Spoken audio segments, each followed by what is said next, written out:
What up, folks? I'm gonna be trying to tell y'all about the root chakra and how this shit really works, like based on the real metaphysical properties and like just how it really works. So the root chakra is the first of the seven, and it's located at the base of the spine, and like it has to do with all kinds of shit that has to do with like survival, like grounding, stability, survival, security, safety, and all kinds of shit like that.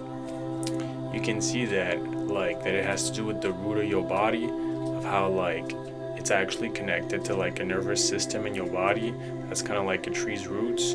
So when you have your feet on the ground and you're like grounding, it connects you to the earth, and like this energizes your body and your root chakra kind of like it would for a tree. And the root chakra is represented by a lotus, which is like enclosed within a square, and it's got like a downward triangle and shit, which represents like the grounding energy and connection to the physical world. And it's also got 4 petals on each corner, and each petal signifies a specific function of the mind, such as like your mind and senses, your intellect, your consciousness, and your ego. And the petals also reflect four primary needs, such as food, sleep, sex, and self-preservation. And it also has to do with the 4 elements of the world, so like earth, water, air, and fire.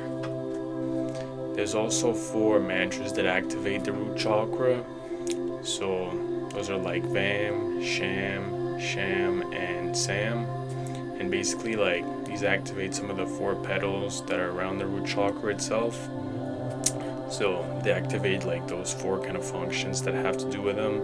Kind of just energizes the energy about that shit in some kind of way. And there's also the mantra Lam, which just energizes the chakra as a whole. So like all chakras, it's an energy center, and so when you have more energy in it, you're gonna get more of like the positive effects that have to do with it. So for the root chakra, the positive effects are things that like have to do with what it has to do with in a positive light. So it's like feeling safe, grounded, or secure, or just like that kind of shit, but like positively in your life. And then like it being imbalanced or like low on energy is feeling like fearful, anxious, insecure, and other shit like that. Now there's different ways to energize the chakra. One of them is to wear red crystals around it. So basically like the crystals got certain properties that like when you wear them on you or near the chakra, they activate that chakra's electromagnetic field in some kind of way. So it's just gonna energize it and boost up its like vibration and shit like that, and so you have more of like the positive effects that have to do with it. And there's also like specific effects that have to do with different stones, so they just kind of like augment that shit more, and like certain properties and shit that are more specific. And there's also red foods that have to do with the chakra. So basically like all chakras, like its color actually means something, kind of like the crystals. The foods also match up to some like vibrational frequency that like when you eat those foods, the like nutrients and light codes that are in the food have to do with the chakra. So they're gonna go and like empower that specific chakra and boost up all the like positive attributes that it has to do with. And it's like all kind of different red foods, meats, fruit, vegetables, like all of it. Also root vegetables and shit like that. So lots of food have these properties, and even foods that aren't red are gonna boost up like the root chakra as well, or any chakra. It's just that the red ones more like specifically target that chakra. And it's also charged by sunlight and sexual energy retention. So that kind of just goes for your whole body vitality, and therefore all your chakras.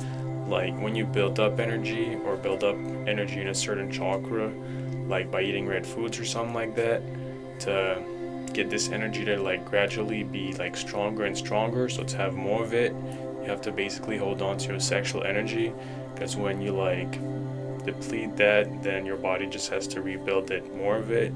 So then it's like you haven't really augmented your baseline level of overall energy. So that's just how it works. So this chakra is charged by grounding, red foods, wearing red crystals around it, which can like empower it, and also sunlight and sexual energy retention, just like all chakras. And the root chakra is also where the Kundalini energy is stored. So basically, like, to do Kundalini awakening, you gotta have a lot of energy, and this energy comes from sexual energy retention, which builds up in the root chakra. And so when you have a lot of that and do all the required steps for it, like sun gazing, fasting, and taking magic mushrooms, like, the energy can be released from the root chakra, so that's where it like dwells. And yeah, that's basically how it works. So I hope that was informative. Cheers.